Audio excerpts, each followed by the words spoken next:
খুলনা প্রকৌশল ও প্রযুক্তি বিশ্ববিদ্যালয়ে ছাত্র রাজনীতি বন্ধের দাবি নিয়ে উত্তেজনা দেখা দিয়েছে। এ সময় শিক্ষার্থীদের দুই পক্ষের মধ্যে ধাওয়া পাল্টা ধাওয়ার ঘটনা ঘটে। এতে কয়েকজন আহত হন। তাৎক্ষণিকভাবে তাদের নাম পরিচয় জানা যায়নি। মঙ্গলবার দুপুর 1টার দিকে কুয়েট ক্যাম্পাসে এই ঘটনা ঘটে। বর্তমানে উত্তেজনা বিরাজ করছে ক্যাম্পাসে। প্রত্যক্ষদর্শীরা জানান, দুপুরে শিক্ষার্থীরা স্লোগান দিতে দিতে বিশ্ববিদ্যালয় হলগুলো প্রদক্ষিণ করেন। পরে কেন্দ্রীয় জামে মসজিদের সামনে এলে ছাত্রদের দুই গ্রুপের মধ্যে উত্তেজনা দেখা দেয়। এ সময় ধাওয়া পাল্টা ধাওয়ার ঘটনা ঘটে, যা কুয়েটের বাইরেও ছড়িয়ে পড়ে। কুয়েটের পকেট গেট থেকে বহিরাগতরা একটি গ্রুপের পক্ষ নিয়ে সংঘর্ষে জড়িয়ে পড়ে। এতে আহত হন কয়েকজন।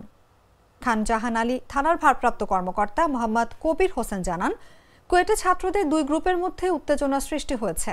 ধাওয়া পাল্টা ধাওয়ার ঘটনাও ঘটে। পরিস্থিতি নিয়ন্ত্রণে কাজ করছে পুলিশ।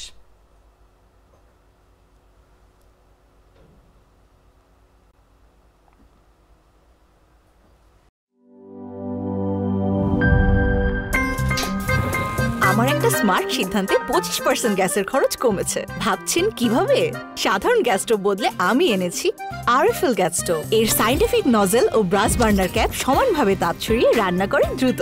তাই গ্যাসও বাঁচায় 25%, টাকাও বাঁচে 25%। আরএফএল গ্যাস স্টোভ নিরাপদ ও গ্যাস সাশ্রয়ী।